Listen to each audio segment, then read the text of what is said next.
Halo teman-teman, perkenalkan nama saya Auraria Desa Cahaya dengan NIM 2470750009. Pada kesempatan kali ini, saya akan mereview buku dari Pak Arthur Jeffersonaya, di mana yang berjudul Kekuasaan. Saya mendapatkan bagian pada bab 2, yaitu berjudul Historisisme, Historisitas, dan Genealogi, di mana saya akan mengeksplorasi bagaimana konsep-konsep ini membentuk pemahaman kita tentang sejarah, kekuasaan, dan perubahan sosial. Mari kita mulai dengan menggali kerangka teorinya terlebih dahulu. Kita masuk ke dalam kerangka teori, di mana historisisme dan historisitas dalam studi sejarah. Dalam studi sejarah, dua pendekatan utama digunakan untuk memahami perubahan sosial, yaitu historisisme dan historisitas. Keduanya menawarkan perspektif berbeda tentang gerak sejarah dan peran manusia di dalamnya. Nah, jadi historisisme itu adalah gerakan sejarah yang konsisten, dan historisisme juga memandang sejarah sebagai proses yang berjalan secara konstan dan deterministik, di mana realitas sosial dianggap terberi dan bergerak linear tanpa campur tangan aktif dari suatu subjek. Seperti contohnya, yaitu ada fluktuasi ekonomi dianggap sebagai hasil dari siklus yang wajar dan berulang. Nah, pandangan ini tuh dikritik karena membuat sejarah tampak sebagai sesuatu yang tidak dapat diubah, seolah-olah manusia hanya menjadi penonton. Kita masuk ke konsep utama, yaitu ada historisisme, dialektika Marx, dan kritik Althusser, yaitu Karl Marx dan dialektika sejarah. Nah, Karl Marx dikenal karena pandangannya tentang sejarah yang bergerak melalui konflik kelas masyarakat tanpa kelas. Namun guys, Marx ini menekankan peran subjek dalam membentuk sejarah melalui perjuangan kelas. Nah, jadi selanjutnya itu ada perubahan sejarah tidak terjadi otomatis, tetapi membutuhkan keterlibatan aktif dari kelas pekerja. Jadi, kritik Louis Althusser, yaitu Althusser memperkenalkan konsep overdeterminasi, yang dimana perubahan sejarah tidak hanya dipengaruhi oleh ekonomi, tetapi juga oleh politik, budaya, dan ideologi. Selanjutnya, ia menolak gagasan bahwa sejarah memiliki tujuan akhir, yaitu menekankan kompleksitas interaksi antara elemen yang menentukan sejarah. Foucault dan genealogi sejarah, di mana Foucault memperkenalkan metode genealogi untuk memahami bagaimana kekuasaan dan pengetahuan saling membentuk sejarah.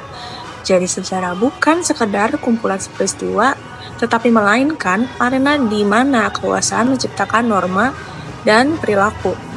Jadi, genealogi berfokus pada bagaimana fenomena dibentuk dan dipertahankan melalui kekuasaan, bukan asal-usul fenomena tersebut. Kita lanjut kepada studi kasus, yaitu praktik kekuasaan dalam sejarah dan institusi sosial, ekonomi, dan relasi kelas.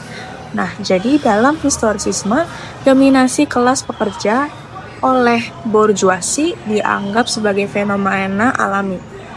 Namun, historisitas melihat dominasi ini sebagai hasil hubungan kekuasaan yang terus diperjuangkan.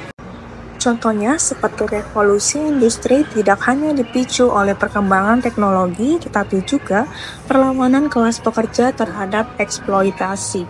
Nah, jadi institusi sosial dan kekuasaan ini, seperti sekolah dan penjara, tidak hanya berfungsi sebagai administratif, tapi juga sebagai instrumen kekuasaan yang mendisiplinkan masyarakat. Jadi, pendapat Foucault menunjukkan bahwa institusi-institusi ini menciptakan individu yang normal sesuai dengan norma kekuasaan dominan.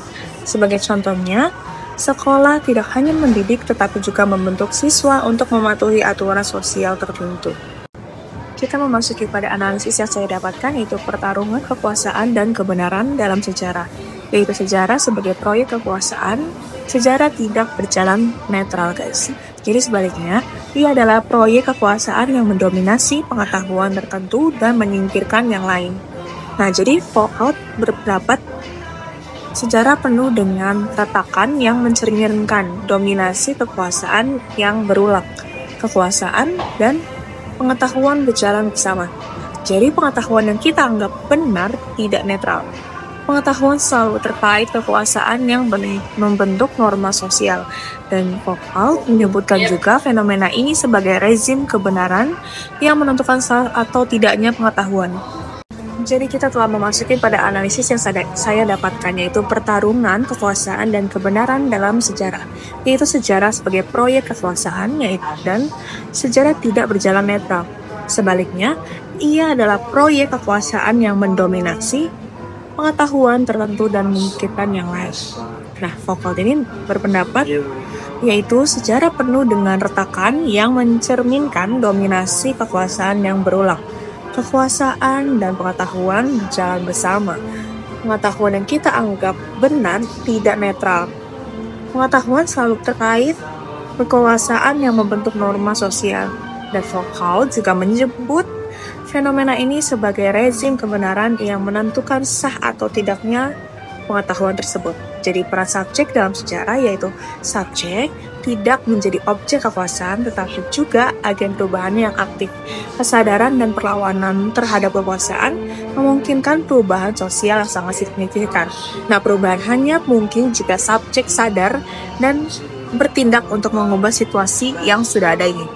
Kita telah sampai pada kesimpulan, yaitu kesimpulan yang saya ambil dari bab 2 ini, yaitu mengambil posisi dalam sejarah dengan memahami historitas dan genealogi. Sejarah tidak sekedar catatan masa lalu, tetapi arena dinamis di mana kekuasaan, pengetahuan, dan subjek terus berinteraksi.